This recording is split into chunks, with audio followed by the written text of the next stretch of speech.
Does your event management software come with a team of event and hospitality pros? Ours does. Concierge.com by Condé Nast is a full-service registration and guest management solution focused on creating an exceptional guest experience. From customized invites, registration, and itineraries to travel booking, communication, and on-site check-in, the Concierge.com team handles everything using our ingenious guest management software.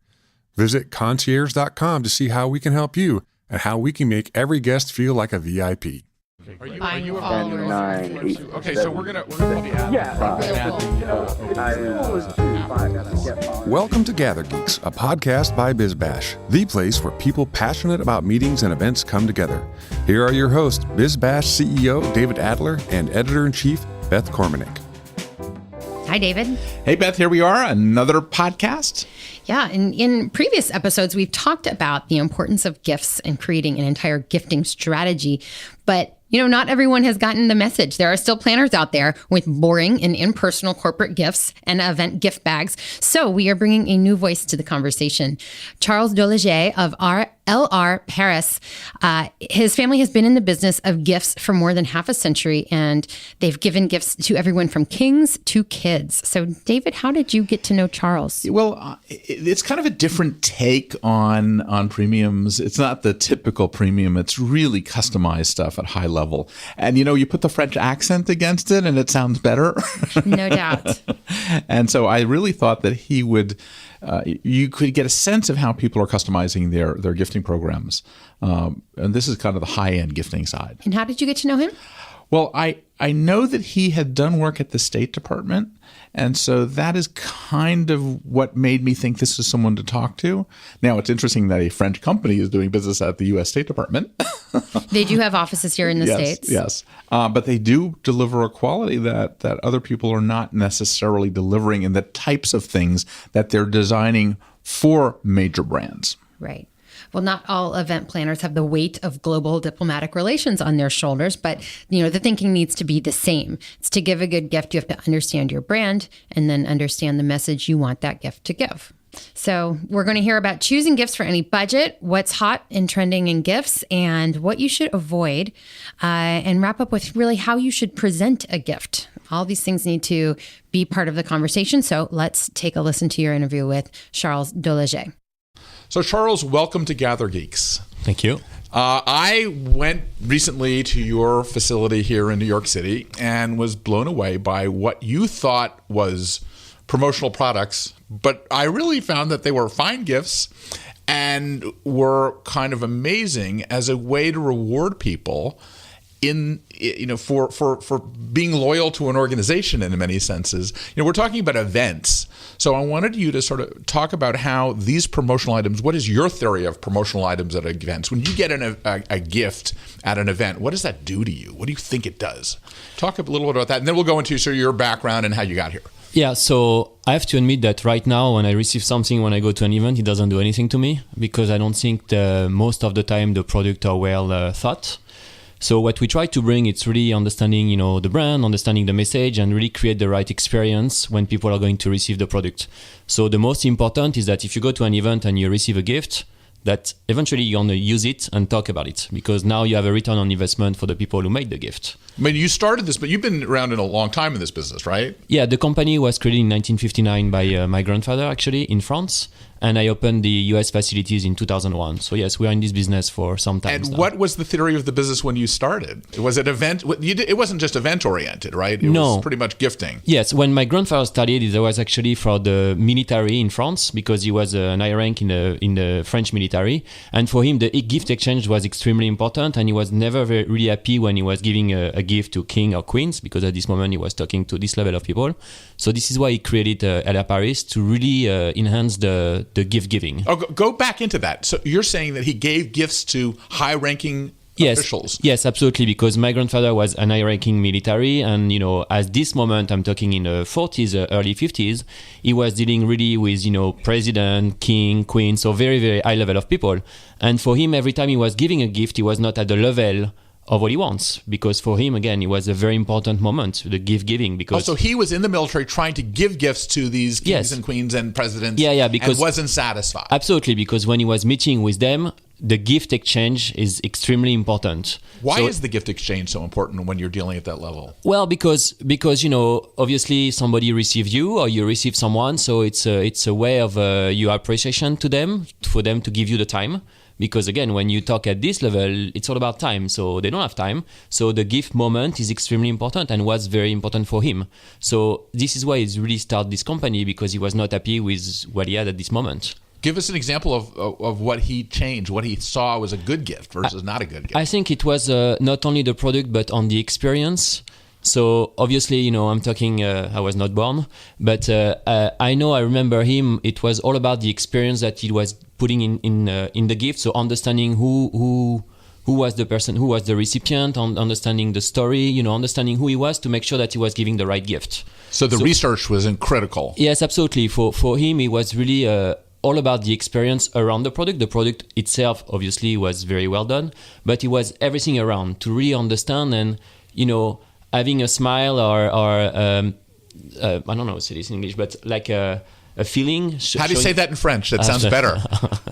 En français, ce sera beaucoup plus facile pour moi, en fait. Okay, so those who understand French will understand the feeling that you're trying to get. I'm going to try to do it in English because even in French it may be complicated.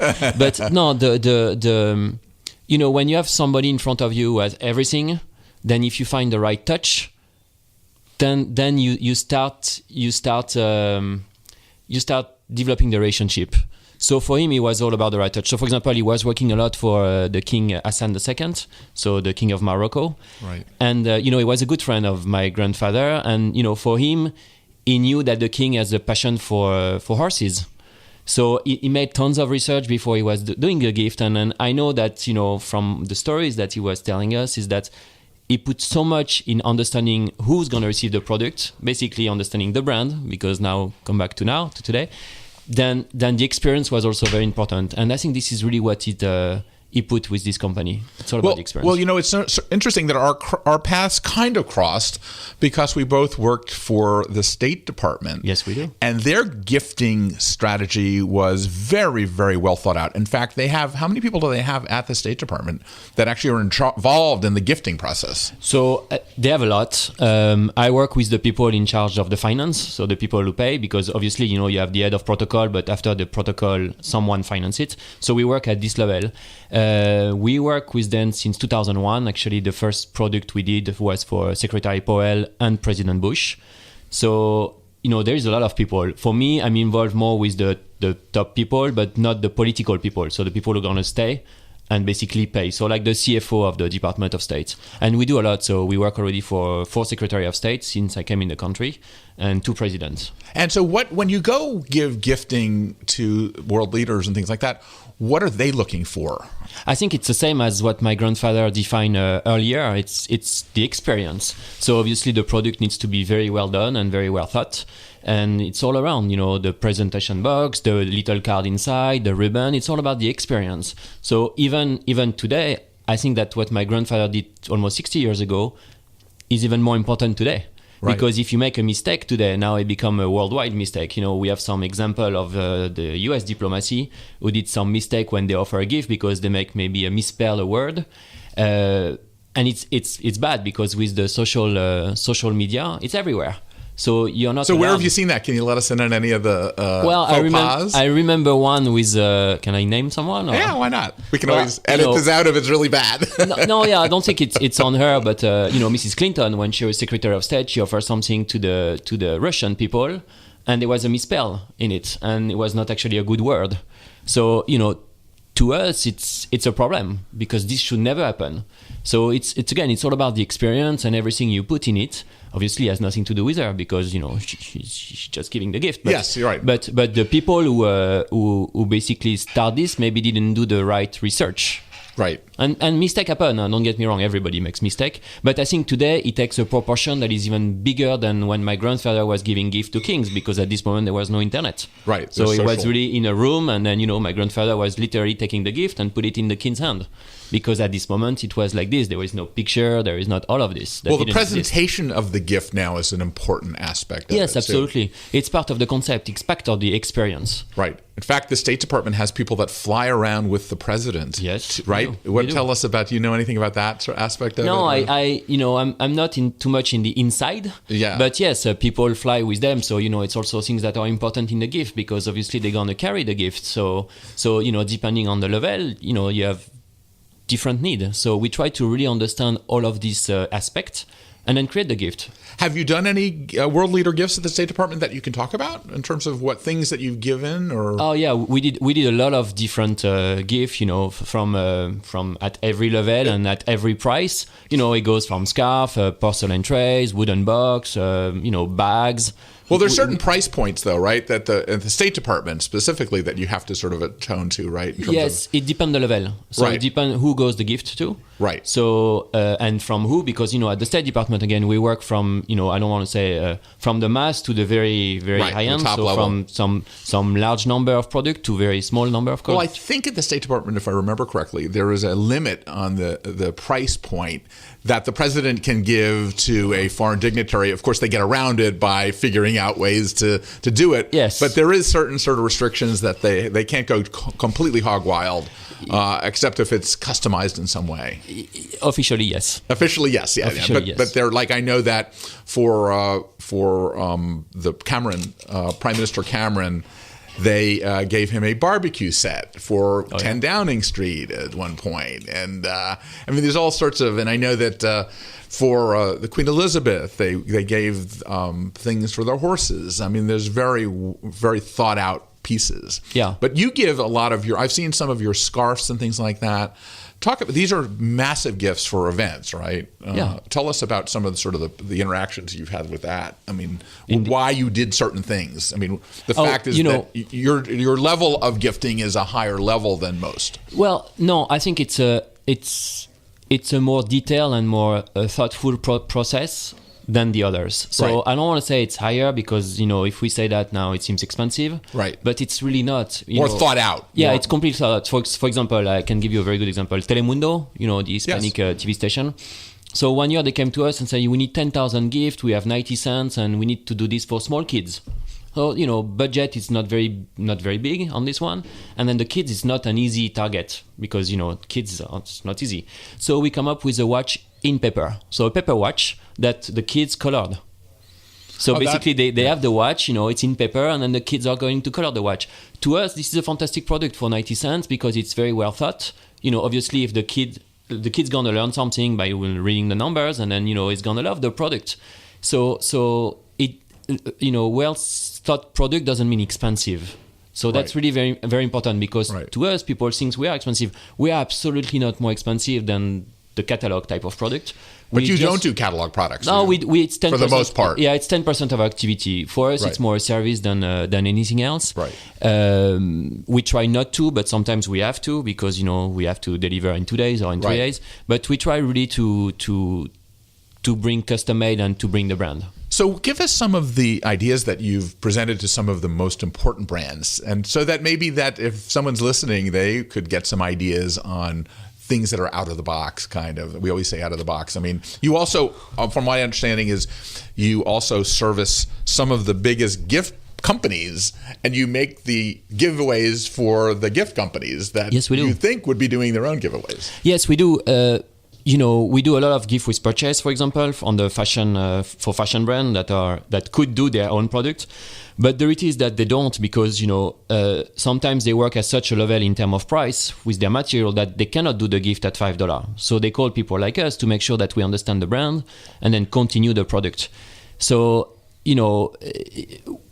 we are here really to solve, I don't want to say solve problem, but to continue the experience of the brand. That's really what is the most important. And whether you have $2, whether you have $2,000, it should be the same spirit on the brand. So, yes, we work actually for the top brands in the world, and then we try to develop their gift program or their gift with purchase. But we also work for a museum, for example, where they sell our product. Because to us, we try to put the same way, again, the same level of experience, whether you buy it or you receive it. Because the product you receive it, you should be able to buy it. So this is why we really try to put as much details as possible. And how big is your company in terms of number of designers and things like that Yes. that are actually working behind the scenes? It's Yes. not like a typical promotional products company. No. So we are still a very small company. We are located today in Thailand, in France, and in the United States, and then we have a small operation in Madrid. So we do have an in-house designer. We have 4 here and then 12 in Thailand. So this is very important to us because again, if we have a full our own designer, then we understand more the client. So that's really on the design side. Totally, we are about between 30 and 35 people. So it's still a small operation. It's a boutique. It's a boutique, but we don't want to be a big operation because we feel that if we become a big operation, we're gonna lose who we are. So to us, it's a fine line of staying the way we are and then continuing to grow because we grow actually a lot. But it's really also a word of mouth. Today, our business is based on word of mouth. Go into a little bit about sort of what is in vogue now in terms of what kind of gifts would you give at a big high-level event now? What is in and what is out? Is there any sort of like... There is a product that I personally love to produce because it has a very good impact. It's a bag. Because, after reading some marketing, we realized that about 33% American people use a logo bag. Logo bags. A logo bag. They don't have any problems with it. So no, because it's something that they're gonna receive for free. And 33, it's over 100 million people every day who use a logo bag. So now, if you do your bag in a nice way, then you have a free advertising. But what about the cheap bag versus the nice bag? I mean, how do you sort of keep your customers going after the quality? It's always the same. To me, we can do a beautiful bag for less than $10. Which we do today. We have some clients that we work with. The bag, when you see the bag, you want the bag. You want to carry the bag. You want to use it. And it's less than $10,000. So again, the amount of dollar that you're going to spend on your product should never make the quality of the product. To us, it's completely wrong. This is the prime of this industry, is that people think that, okay, I have less than $10, I'm going to have a bad product. It's not true. You can have a fantastic product for less than $10 if you put the right details around it. And what is that? Delve a little bit into what does that mean? Well, that means think about the way the bag is cut. For example, most of the tote bag looks like boats. But if you give me a boat tote bag, what I call a boat tote bag, that means a shape as a boat. I'm never going to use it as a man because I think it's too much of a woman tote bag. Right. So just change the shape, and this doesn't cost more to have an adapted shape than to have a tote bag that you're going to find everywhere. Change the shape, make a color that is more make a lining inside. And all of this doesn't cost more. It's all about the details and then the thinking that you put. But in this industry, most of people don't really put the thinking process. I'm talking the company who makes the corporate gift, they really do catalog because it's easy. So they have a catalog, you can just put a logo here or there. We try to build. We try to make sure that if you give a bag away from your brand, people are going to use it. Right. Because at the end of the day, if you give a bag and people, throw them in the trash, then what does it do to you? Right. So what are the other products that are sort of the hot of approaches to this? The bag is certainly a number one for me right now. Is that by far the largest? For me, it's really again, it's a very good product because people are going to use it. Right. Right now we do a lot of candles. Because candles, we develop a scent for people. And then today, one of the most recognized scents that you have, it's actually through your nose. So you have a very nice story developing a scent. So we just delivered actually not too long ago for a liquor company. We created candle out of their liquors. We didn't recreate the perfume of the liquor. We create the experience where the liquor is taking you. So you drink your vodka, for example, and then it's going to take you somewhere. We recreate this somewhere, which bring another level of marketing. So right now we do a lot of scent candle because we think also it's a very good product in terms of marketing. We always try to think not what is in fashion, what is not all of this type of tests. We try to think what is good for the brand. Right. So what else? So what other sort of you have? So we've got bags and candles. Candles. We do again depend on the client, but we do a lot of leather products. So we develop a lot of USB kit right now. So more tech type of product because people needs to be reachable everywhere they go in the world. So USB kit, but developing in a very nice way. beach towel. We do a lot of textile. We do so many different products. And every day we create new products. So right. What about for at events? What do you suggest? Do you suggest the old-fashioned goodie bag thing where people get or do you suggest one great thing? To me, it's better to have one but good than many, and you're gonna throw them away. Again, I went to an event not too long ago. I received a bag with full of product. I don't have one. Right. And it's not because I'm in industry. It's just because it's not my taste. Because I could use a product made from somebody else, obviously. But this, I went to the office and said, okay, I received this. Who wants them? Where is it on the economic ladder? Is there? I mean, people sort of the mass culture will go to an event and get a gift that may be a promotional product, but at the high end, what do people want? I mean, what do you see? Do you have to do a giveaway or a gift? What is your thinking on that, and why do brands want to do it, or high end when you're going after the high end user? So I will say, again, whether if it's high end or mass. To us, it's treated the same way. So I think a gift that is understated in terms of brand, because people today don't want to have big brands. If they want brand, they go to the fashion world and they buy their own stuff. But as a gift, if I am a brand, I think I will tend to put the logo. The logo needs to be here somewhere on the product, but subtle. Because if you develop for example, a nice porcelain tray, you don't want to have the big logo in front. The logo can be in the back, and then you create a beautiful design, because eventually what you want out of this product is that people are going to put them on their desk at the office or in their house. But if there is a big logo in the middle, then so subtleness is one of your rules then? Yes, it is. It is. But again, it depends on the brand, because some brand, they needs to be heavy on logo because this is the way they are. Right. But we try to, even if they are heavy in logo, we try to make it in a way that is still subtle. So do you have to explain that to the client in many cases, or is that something that's sort of now the common approach? No, we do, but I have to say that right now, most of the brands we work for ask to be subtle. They ask to be subtle? Yes, they want to be there, but they want to be subtle.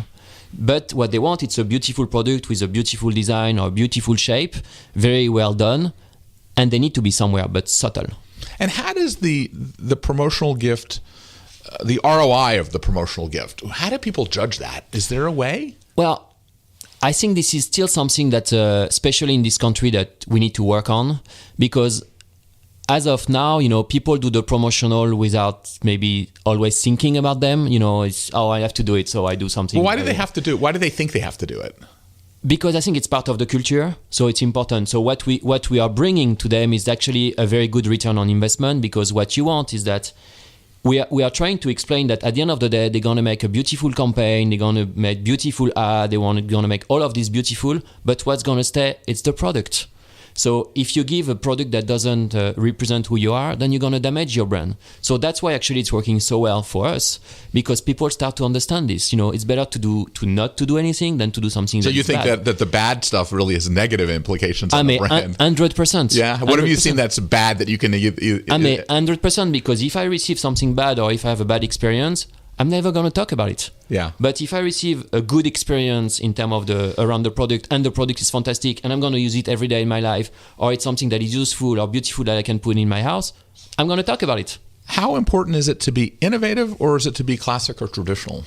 I think, again, it depends on the brand. Yeah. So depending on who you talk to, for some brand, we are extremely innovative, and then we create actually product that don't exist. Right. And for others, they need to be more traditional, right, because they are traditional brands. So for us, we adapt to who you are, number one. That's really the message that is the most important. We're not going to change who you are, because this is who you are, but we're going to adapt to you. So if you are kind of tradition, then yes, we'll go to more like porcelain, silk, cashmere, this type of product. Then if you are completely non-traditional, then we go for something more high-tech or more metal or more, more something more unique, more different. But the one thing I've noticed about when I go into your office is that the quality of the materials seem to be a calling card for you. Yes. Why do you go that route? Because of the quality, of course, but what's your philosophy? Because what you want, again, this is the part of your return on investment. If you receive a T-shirt, for example, and then you wear your T-shirt one time, and then at the end of this one time you have it on the knee, under the knee, it's not going to work. So the quality is very important because we want you to reuse this t-shirt and be proud to be outside with the t-shirt, not only when you go to the event of the company, but on your daily life. So the quality is extremely important because you want to be able to reuse the product again and reuse and reuse and reuse again. So geek out a little bit with us on when you look at a quality t-shirt, what are you looking at? What would an event organizer who's listening and they want to have the highest quality t-shirt, what are they looking for? Like, that's a very challenging question. First of all, for me, and this is where everybody is different, obviously, because, taste and color are very personal, but a good hand, a nice t-shirt. If you do like 100% cotton, I think it's kind of a little boring. So, put some different type of material. So what do you do? Cut. Tell us what would be sort of like the ultimate t-shirt fabric made up. How would you make up the ultimate? Well, it feels so great on the hand, and like there's something about it. I like, for me, when it's a little more silky. I like when it has a nice cut because, again, you have to see, is it going to be a shirt for a lady, a shirt for men, a shirt for both? And in this case, you change the cut. I like if there is logo that is extremely subtle. For me, what is important is that your label is in the neck because, you don't want to do the advertising of somebody else. You want to do your own advertising. So it's all about these details that are going to make a great product. Versus, basically I'm going to do my shoes with, which is true. Right. So it's all about the details of the feeling of the t-shirt. And again, it needs to represent the brand the right way. But other than calling you to sort of buy these t-shirts and things like that, yes. Is there are you going to a French shirt maker, or is it where in the world you get these great things? So for us, we do our textile again, depend on what you're looking for. But if we talk about t-shirt, mostly we do them in Thailand and in China. But we have very, very good factories there because we work with them for so long that, they know the way we work, they know the level of details. So this is where we go as of today. Right. Things like your blankets and things like that have such a soft feeling to it. So the blanket, for example, the one that you've seen at the office, this is made actually in France and in England. So because what we do, we are in business for so long, is that we have access to fantastic factories where most of the promotional people don't have access to. So we will adapt. But the one that you've seen in the office come mostly from France. From France. So very, very high-end. Right. That's and one of the things that drew me to what you guys do is that it's not cookie cutter. No. And that it's completely different, and it's a completely different level. Yeah, what we try to do is that we always adapt to you. So it's not for you to adapt to the product, which is mostly the case in the industry. It's really we try to adapt to you, and we don't adapt to you. So let's go in terms of this last section. For an event organizer, when do you give out the gift at an event? And also, you talked about the packaging and the presentation. Yes. What are the keys to the packaging and presentation that you always include in your formula? Yes. So try to answer this question. Again, it depends. So for example, if it's a sitting event, I think what is always important is to think of not becoming a problem for the person who's going to receive the gift. For example, let's say, you're going to give something very heavy and then you don't do a bag. So two things are wrong here. Exactly. People are not going to take it away because it's too heavy, and then there is no bag. So it becomes a problem. So it's all about these little details that you need to think about. If it's a standing meeting, you don't want to give the gift when people arrive because they are going to stand up with their gift. Right. And on top, if you give the gift without a bag, then it's another problem because they need to carry the bag, the gift without the bag. So it's difficult. So in this type of things, what we'll do when we work with event planners, we're going to understand what is the event about. Is it a dinner? Is it standing up? What is it about? Why you have an event? So, and then from this, we're going to create the right experience. But we're going to always to think about the process. Okay, is it going to be a problem for people? Because at the end of the day, if you become a problem for people, then it's bad for your brand. They throw it out if it's too heavy, too bad. Absolutely. So we're going to think about all the details. We talk about event, but let's say all the people coming from everywhere in the United States or everywhere in the world, meaning they need to carry in their suitcase. Right. So you don't want something that's going to break, that it's too big, that cannot go on a carry-on because let's say, I make it up again, but we create a product with liquid and then, they have to use a carry-on. Right. It's not going to work. Yeah. So what we're going to try to do the most is to understand again all these little details, and then from this we're going to create the product. What's the price? What's the quantity? What is the brand? and then create the experience. So where is the actual experience happening? If you're going to take something with you when you leave an event, are they looking at it in the car? Are they taking it home? What is your experience in terms of where they actually experience this surprise and delight? So it's actually a very good question. It depends always on the type of product. What I've seen in my time in New York is that people really open the bag before they leave the place. Oh, so everybody's making the judgments the minute they... the right away. So to me, right now you have a message. You need to find a way that they're gonna open the bag, but find a way that they need to discover what is inside, because right away they're gonna say, oh, okay, it's good, or it's crap. It's really this. I saw this in event, and I'm always amazed, because to me that's really what I'm looking for when I look at people. So I think it's all about the experience. If it's very well packaged, if there is a ribbon, if there is an entire experience, they cannot do it anymore. But is that the goal, not for them to look at it at home, on the way out and say, make a judgment? I think because you don't take the time to discover. So you think wrapping it and wrapping is one of your rules?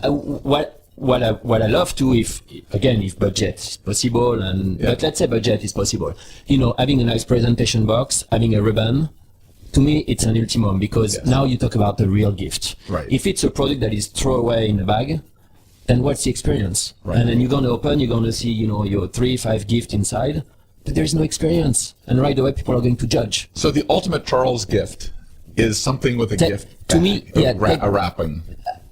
But not a wrapping with paper, because I think like it's a real experience. Like if you go to where a president opens a box. Yes, if you go to an Hermes store, if I go to an Hermes store, I bring you a gift. Yeah. I want you to see, all the experience when you open the ribbon and you open the box, and right. The tissue paper and maybe a little card, because now you take the time to experience the product.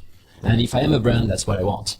Right. Well, if you notice, that's the way Apple products are now delivered. Absolutely. I mean, and Absolutely. The best products in the world are delivered with a beautiful experience to enter the product. And it's key. So now, if I receive a gift at the end of the night, I don't want to be able to see it right away. I want to experience it, to take the time to really, what is it? To have the surprise. What is it? So surprise and delight, you're saying, should happen in a moment when you get home, or when we are more quiet, as opposed to making a judgment and saying this is crap and I'm not going to think absolutely, about it again. Because right there, people might leave the bag. Yeah. Or people, your last moment of the event is gonna say, oh, this is crap. Yeah. And you spend 2 hours in this event, and people spend a lot of money doing the event, and then you're gonna judge the event, which is.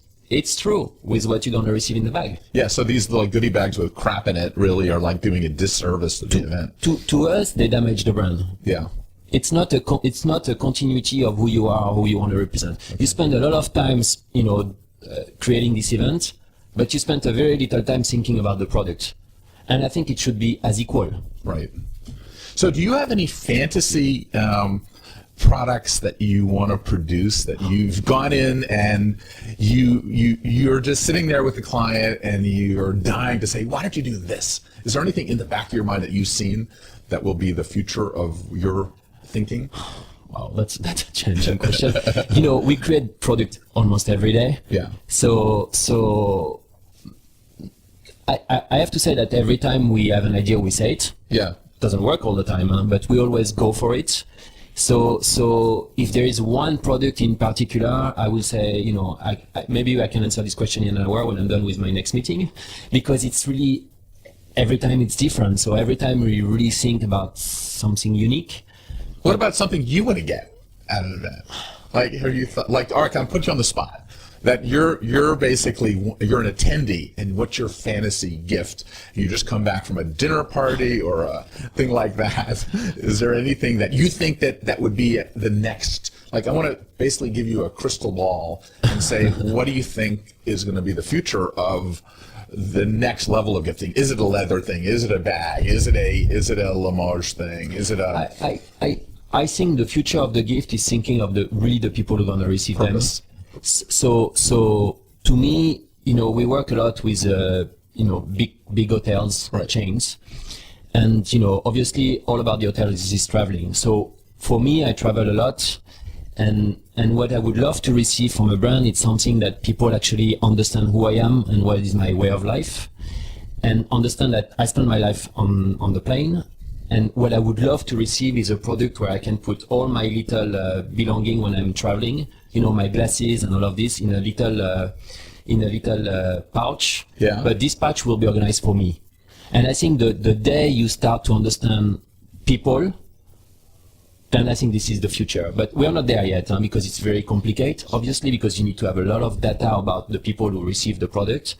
But the dream for me, it's the day, we will really understand the end user, but even knowing who is the end user.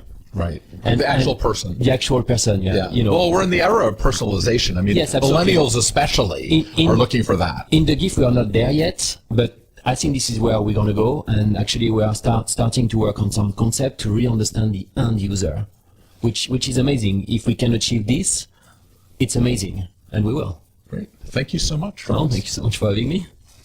We're back in the studio now. And David, we heard a lot of practical advice on gifts, but also the strategy that all planners need to be thinking about. You also talked about custom gifts versus gifts chosen from a catalog. Do you think it's still okay to choose something off the shelf?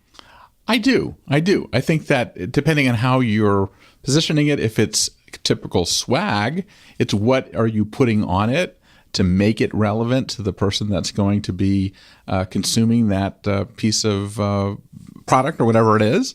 But I also think that the custom thing also says something about your company. In fact, it's interesting that he is doing custom products for product makers. And that they're actually going outside of their normal pattern of doing production to use his types of products in order to sell their products. Yeah, I liked his example also of thinking about the logistics of gift giving. If it's heavy, give it a bag. Because this actually happened to me. I was at an event and was given, That's great. This resonated. I was given this big, heavy book, and it was on a night when everybody was party hopping. And so we were all carrying around this big, heavy book. We had to take it to the coat check and check our books. And I saw some abandoned along the way. People gave up. They didn't want to lug it around all night. So it's important to think of those little things. It is that we are in the detail business. Yeah, it's a great point. And I hope by now there's no one out there saying, but it's just a gift. I mean, there are stakes here. If you make a mistake, it's broadcast everywhere via social media. And on the flip side, if you do a great job, you also get that exposure. Right. And so I guess don't cheap out and don't be chintzy in your taste. Mm-hmm. Because I think that you are being judged on these, and it's part of that event. If you can serve crappy food too, and people, that's what they'll say. If you serve a crappy gift, they're going to feel the same thing. Right. It'll be forgettable. Yeah. When you don't want your spend event. the money if it's forgettable? I'd rather you don't do it. Exactly. So Beth, what is going on at BizBash? Well, hot off the presses is our 2018 BizBash Best. This is our annual guide to the top new and renovated venues in 17 cities across North America. It basically should be your Bible as you look for a venue for your next event. And this year, I am so happy to announce that we have a special standalone magazine dedicated to downtown Los Angeles. It's a booming area with world-class venues, and we highlight those for readers. And it's interesting that we found that 70% of planners don't plan in the market that they're in. And the fact is, giving them knowledge about downtown LA. Downtown LA is incredible. If you haven't been there in a long time, you will be shocked. Almost like New York downtown has changed where the World Trade Center is. But it's really, this is a brilliant guide, I must say. So our editor did a fantastic job at giving people a snapshot of what it feels like, what it looks like, and how you can use it as an event organizer. Right. So this is, as I said, literally hot off the presses. It's also available digitally as well. Thanks so much, David. We'll see you next week. Right. Gather on. Gather on. Thanks for listening to today's episode. If you like what you're hearing, be sure to subscribe to the podcast on iTunes or your favorite podcast app. We can be found on iTunes, Stitcher, SoundCloud, Player FM, Google Play, and Pocket Cast. Be sure to leave us a rating and review. It helps others discover the GatherGeeks podcast. We'd also love to hear from you. You can leave feedback on Twitter at GatherGeeks or leave us an email, gathergeeks@bizbash.com. We hope you'll join us again for the next episode of GatherGeeks. Until then, gather on. This episode is sponsored in part by Concierge.com. Event management software is supposed to save you time, but it rarely does. What you really need is event management software that comes with a team of event and hospitality pros. Concierge.com by Condé Nast offers ingenious registration and guest management software along with the people you need to manage it all. Go to concierge.com to see how we can help you and how we make every guest feel like a VIP. This episode is also sponsored by Event Leadership Institute. Invest in yourself and your staff with self-paced online event education designed to fit into your busy schedule. Subscribe to the Event Leadership Institute for only $25 per month and gain access to an extensive on-demand video library of classes, as well as interviews with industry leaders. Best of all, you can watch classes in small pieces or all at once. For more information, visit eventleadershipinstitute.com.